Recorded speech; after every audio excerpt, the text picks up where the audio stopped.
My parents made me work 2 diner jobs while paying for my sister's study abroad expenses. In her room, I discovered documents from my father addressed to me. She screamed, "Don't look at that!" But it was too late. I cut off all ties with them. I never imagined I would find a letter that would change everything while cleaning out my childhood bedroom. My name is Emily. Until that moment, I thought I completely understood my role and position within my family. I was the responsible, dependable one. I believed my purpose was to support my stepsister Sandy from behind as she chased her dreams.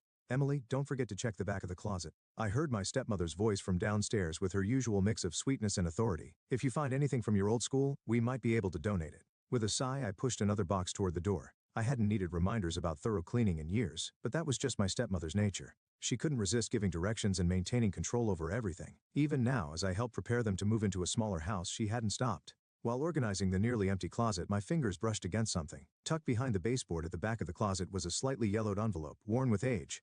I recognized it immediately. It had my name written in my late father's elegant handwriting. I pulled the letter out and carefully opened the seal. My hands trembled as I took extra care not to tear the old paper. The moment I saw the date at the top, my heart began to race. It had been written just weeks before my father passed away. "To my beloved daughter Emily, if you are reading this letter, it means my wish has not been fulfilled. I asked your stepmother to give you the college fund I had prepared for you, totaling. That money is meant for you alone to help you pursue your dreams. It pained me to see your stepmother favor Sandy, dimming your light in the process. I hope this money helps you regain that brilliance." As I read on, tears blurred the words on the page. A college fund. My stepmother had always said, "We don't have enough money to send both of you to college." They told me that I needed to work to support Sandy's education. I accepted it as my role in the family, something that seemed natural at the time, but hidden within that role was a secret I hadn't known. My father and stepmother got married 5 years ago. When my father, who had raised me on his own, said he wanted to remarry, I was genuinely happy. I was excited about having a stepsister and a new mom, but that feeling didn't last long. My stepmother only cared for Sandy. The reason was simple. I wasn't her biological child. My father understood this too and often clashed with her. Whenever they fought, he would apologize to me and take me to places I wanted to go. It seemed like he was even considering divorce, but a year ago he passed away in an accident. With my biological mother already gone, I essentially became an orphan. That's when my life truly became a nightmare. Let me get back to the story. As I stood in shock after reading the letter, I heard my stepmother's voice. "Emily." Her voice was closer this time. She was probably wondering why I was taking so long upstairs. I quickly folded the letter and shoved it into my pocket. My heart pounded as I heard her footsteps approaching. For the past year, my stepmother had hidden the existence of this letter. While my stepsister Sandy attended her dream school, I worked as a waitress at a diner and took on cleaning jobs as well. Even seeing this, my stepmother never said a word. "Yes, I'm here," I called out in a voice calmer than I expected. When my stepmother entered the room, I pretended to have found some old documents. My hand stayed firmly on the letter in my pocket. My father had tried to give me a future, but my stepmother had stolen it from me. The person standing in front of her then was no longer the quiet, obedient daughter I used to be. Having learned the truth, I was becoming someone entirely new, someone seeking answers, and perhaps even revenge. I slowly looked around my childhood bedroom one last time. Nothing could remain as it was anymore. I had been blind to the truth hidden in this room all along. Now I had found it. There was no turning back. I waited until dinner to bring out the letter. When I placed it on the kitchen table, my palms were damp with sweat. My stepmother, as she did every evening, was carefully arranging the placemats. Meanwhile, my stepsister Sandy was probably texting her college friends. While I was cleaning today, I found something interesting. I began striving to keep my voice steady. A letter from my dad. My stepmother's hands froze in place. An ear-piercing silence filled the air. She didn't turn around, but I noticed the slight tension in her shoulders. "It's just a letter," I said, "but it talks about a college fund." I pushed the letter forward. "He left $50,000 for me." At those words, Sandy looked up in surprise. Her hand stopped texting on her phone. "Oh, my dear Emily," my stepmother began, her voice calm and almost condescending. "Your father was a bit confused before he passed. He made a lot of promises, but perhaps he forgot about the date on that letter. But the letter was written just 2 weeks before he died. It clearly states that the money had already been set aside." I countered, refusing to back down. "Do you really believe that?" Sandy's voice was cold as she stared at me with wide eyes. "Do you seriously think your father left you some secret fortune? Maybe he left you a yacht too while he was at it." My stepmother cleared her throat. "Your father and I did our best for this family. You understand how expensive college can be, don't you? Sandy had potential, and it was necessary to support her future."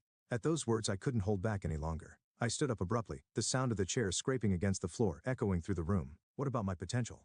I've been working non-stop at that diner and as a cleaner. I've been giving half of my paycheck to this household while Sandy gets to chase her dreams." My voice cracked with every word. "Stop being so dramatic," my stepmother finally shouted, her voice rising in anger. "We've all made sacrifices. Sandy needed things that were absolutely essential. Well, I didn't get anything out of it." At those words, Sandy gave a sarcastic smirk, but her smile looked slightly strained. "It's not my fault you couldn't do well in school. Someone in this family had to grow and succeed." The casual cruelty in her words pierced my chest, making it hard to breathe. I glanced at my stepmother, holding on to a sliver of hope that she would acknowledge the unfairness and defend me. But she remained calm, pretending as if nothing had happened. At that moment, a phrase my father often said echoed in my mind. Focus on the present. What's done is done. I quietly picked up the letter, letting my father's words sink deep into my heart. They had stolen my future and were now trying to erase its existence. I could see it clearly. They were reverting to their usual roles. Sandy, the family's golden child, her mother, the enthusiastic audience to her success story. As I watched them, something inside me began to shift. It hardened into something resolute and unyielding. You're right, Dad, I said softly. What's done is done, but what happens next is up to me. The drive to Aunt Jody's house after that confrontation with my family felt like an escape from reality. I couldn't bear another minute of my stepmother's cold silence or Sandy's smug attitude. When I arrived at Jody's cottage, the garden was overgrown with weeds, and the wind chimes swayed gently. This place had always been a safe haven for me. As I opened the front door, the sweet scent of cookies baking in the kitchen greeted me. You found the letter, didn't you? Jody said as she looked at me, wiping her hands on her flour-dusted apron, her tone full of certainty. I couldn't speak, so I nodded silently. My voice felt stuck in my throat. Come, sit down, my dear, there's more you need to know. Jody pulled out a chair and gently urged me to sit.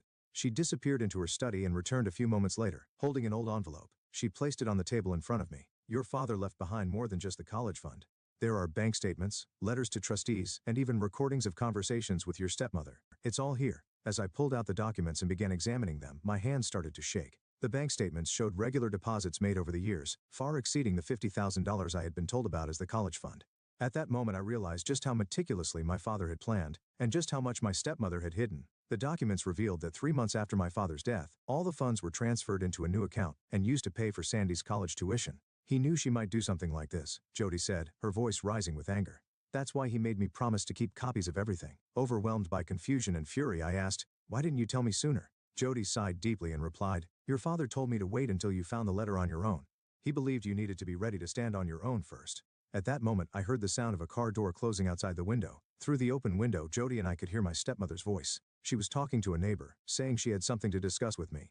Jody squeezed my hand tightly. If you're not ready, you don't have to face her, she said gently. But I was already picking up the documents and organizing them. My heart was pounding, yet I felt a strange sense of calm. In fact, it felt like perfect timing. I heard the sound of my stepmother's footsteps climbing the front steps, followed by Sandy's exaggerated sigh. Emily. My stepmother called my name as she entered the room, but when she saw the documents spread out on the table, she froze, her face turning pale. Is this what you were looking for? I asked, holding up a bank statement. The records clearly showed the exact amounts withdrawn to pay for Sandy's college tuition. This was my college fund. You had no right to touch it. Sandy opened her mouth to argue, but Jody cut her off. It was her money. You stole it. My stepmother avoided my gaze and looked away as she muttered in a quiet voice. I was planning to pay it back. With my paycheck? After you finished paying for Sandy's master's degree. I stood up from my chair, anger surging through me in a way I hadn't felt in years. The silence that followed told me everything I needed to know. I watched as the meticulously built wall of lies she had constructed began to crumble. At that moment, I realized something. What my father had left me wasn't just money. He had given me the truth, and with it, the power to finally set myself free. The fluorescent lights of the diner made everything look cold and lifeless. During my evening shift, I mechanically poured coffee into mugs, feeling a strange sense of detachment from reality. Emily, are you okay? You look like you're about to collapse. A CO worker, busy preparing another order beside me, asked with concern. I'm fine, I replied, though my gaze was fixed on a figure visible through the diner's door. At that moment, the bell above the door jingled. Sandy walked in. She was wearing a designer coat she had proudly received as a Christmas gift from my stepmother. The sight of her made my stomach twist. Sandy slid onto a stool at the counter and looked straight at me. I need to talk to you, she said. Her voice carried a note of irritation. You've made Mom upset, she added. I stayed silent, continuing to wipe down the counter. I didn't look at her. I'm working. Even so, Sandy continued in a low voice. Mom isn't working, and the mortgage on the house is overdue. Is this what you wanted? At those words, I finally stopped and looked at Sandy. What are you talking about? My voice, surprisingly calm, cut through the diner's background chatter. Mom took out a second mortgage to pay for my final semester. Sandy leaned closer to me. She was counting on the income from your rent payments to cover it. In that moment, my mind went blank. The coffee pot in my hand slipped and shattered on the floor. Scalding liquid splashed against my ankles, but I barely registered the pain. All those shifts, all those extra hours, the money I had sweated and worked so hard to earn had once again disappeared into Sandy's education. Not once, but twice. Emily, take 5 minutes. Doris, my CO worker, appeared with a mop and began cleaning the floor. She spoke gently and I nodded, making my way to the break room. Leaning against the wall, I opened my banking app with trembling hands. There it was, the record of the money I had deposited into my parents' account over the past 5 years. It was supposed to be for my education, for my future, but that too had been used for Sandy. The door opened quietly, and I turned to see Sandy standing there. She didn't look apologetic. Instead, her voice carried a hint of irritation as she said, I get that you're upset about Dad's money, but just stop. I turned to face her, whispering with all the strength I could muster. "Stop." Sandy sighed and continued, looking me straight in the eyes. "Mom did it for me, because I have potential. You didn't." At that moment, the quiet anger buried deep within me ignited completely. "Is that so? Or maybe you just decided that before giving me a chance," I murmured, watching Sandy's expression stiffen for a moment. "That's unfair," I said quietly. "Stealing my future is beyond unfair." I untied my apron and told Doris that I'd be taking the rest of my shift off. "Emily, wait." Sandy's voice called after me, but I didn't turn around. My mind was spinning. I began mentally calculating the money I had stashed away in a separate account. It wasn't much, but it was probably enough to cover a year's living expenses. It would be enough for a down payment on a small apartment. I trusted that Aunt Jody would help me figure out the rest. Just then, my phone buzzed in my pocket with a message from my stepmother. "Family dinner tonight. We need to discuss your attitude." I stared at the message for a moment, then typed a brief reply. "There's nothing to discuss. I'm moving out. I've consulted a lawyer, and you'll be held accountable for using my inheritance." Then I blocked both of their numbers. I started the car and drove toward Aunt Jody's house. For the first time, the weight of lies and control that had been pressed on me for so many years felt like it was finally lifting. In its place, a vivid and heart-wrenching hope began to rise. I realized for the first time that revenge isn't about getting even, it's about setting yourself free. I sat on the bed in Aunt Jody's guest room, staring at the list of apartments on my phone.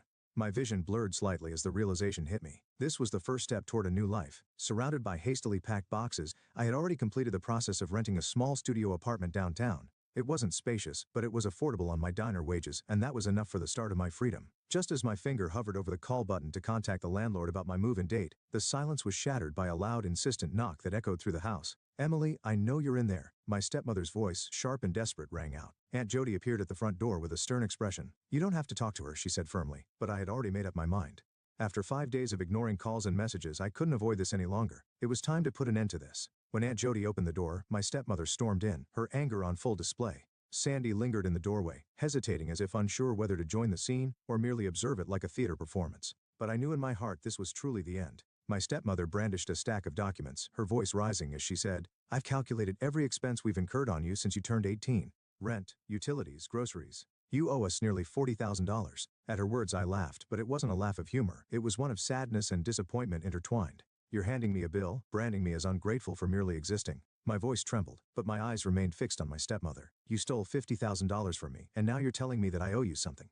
As I spat out those words, the room seemed to warp around me. My stepmother's face flushed red as she shouted back, "We made an investment in your futures on the one with more potential." At that moment, the dam inside me broke, and everything I had been holding back poured out. Don't you dare decide from the beginning that I wasn't worth investing in. I needed a family who believed in me just once, a family who would give me a chance." I stared coldly at my stepmother. "Your so-called investment robbed me of my life." I reached into my bag and quietly pulled out my father's letter, unfolding it with deliberate care. "When you lied about this," I said, holding up the letter, "was that your investment?" I locked eyes with my stepmother before turning to face Sandy. "You used my rent money to fund your education. Have you ever stopped to think about how much I sacrificed so you could chase your dreams? Or were you too busy looking down on me from your pedestal?"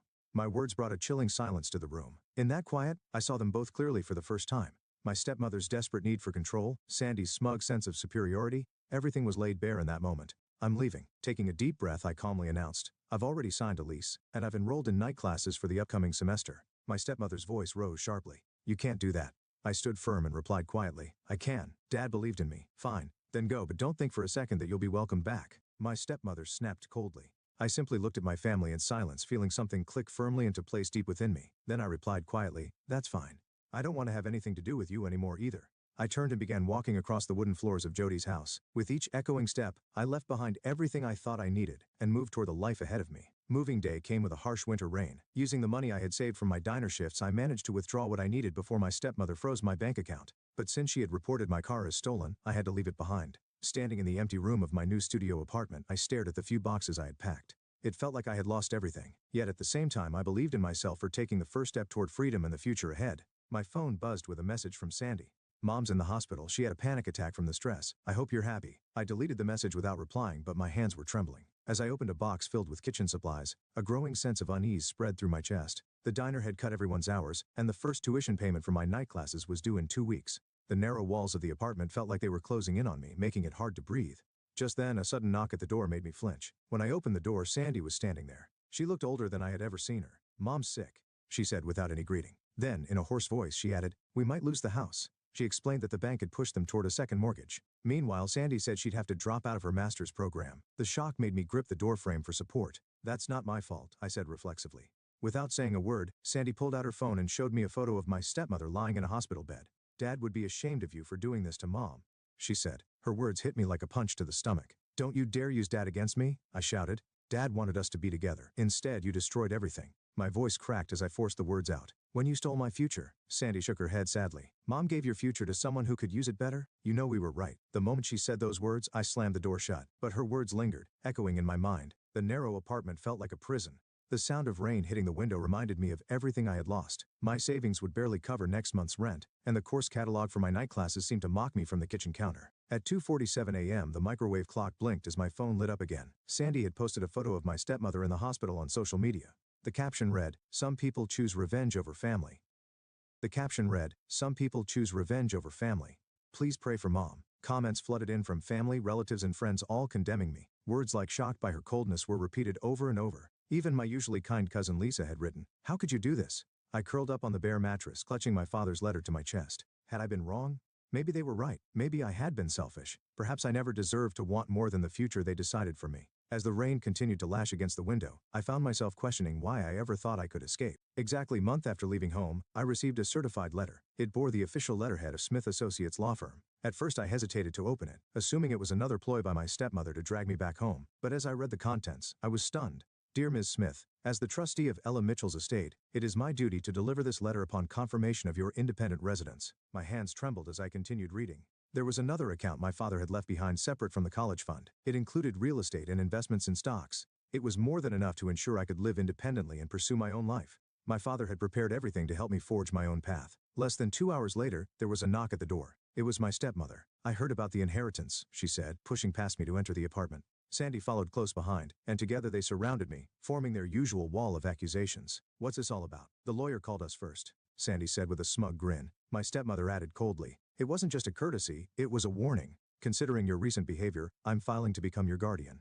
You're clearly unfit to manage this amount of money in your current mental state." The moment I heard those words, the room felt like it was spinning. "You have no right to do that," I shouted. "I have every right and I fully intend to," my stepmother replied, pulling out a folder. Inside were records of my so-called unstable behavior, statements from family and friends, and even medical records. She shoved the folder toward me, and I began flipping through the carefully curated evidence. "You've been planning this ever since you found out about the first letter," I said. "We're trying to protect you," my stepmother said calmly. But in that moment, everything about the pattern that had bound my life became crystal clear. Protecting me meant forcing me back into a life where I worked until I broke. Funding Sandy's dreams while letting my own wither and die. And thinking I wasn't worth investing in was a decision they made without my consent. It was now undeniable. My stepmother would never stop trying to extinguish my dreams. Holding my father's letter tightly, I stood my ground. "If you don't leave, I'll call the police, and I'll take these documents to a real lawyer to prove that you're trying to control me again." My stepmother's face twisted in frustration, but she slowly turned toward the door. Sandy threw a parting shot over her shoulder. "You'll regret this decision, Emily." As they walked toward the door, I thought of my father, of his careful plans and his belief in me. For the first time in my life I had said no. A year later I was in the university library, surrounded by textbooks and the gentle of students, preparing for my final exams when a message from Aunt Jody appeared on my phone.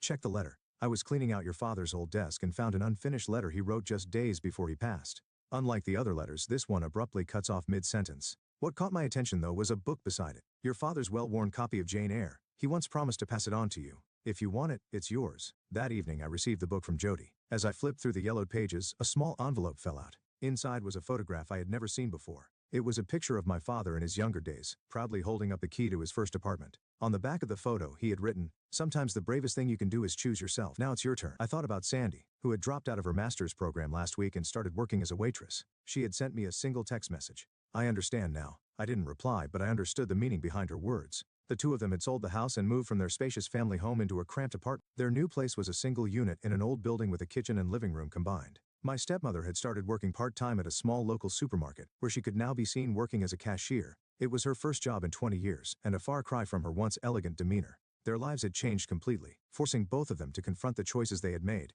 I could see how deeply their circumstances had shifted, and in some small way, I felt relief that this transformation might have taught them something.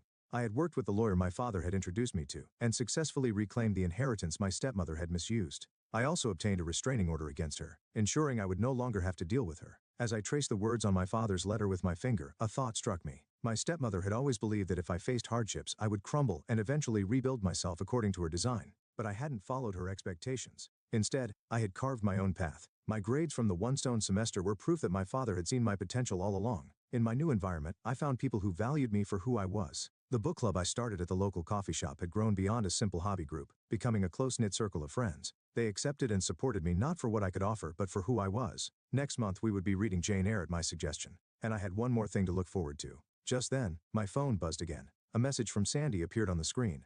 "Can we talk?" It was a short sentence, but her emotions came through clearly. I picked up my father's photo and looked at his proud smile once more. His smile gave me a new sense of certainty.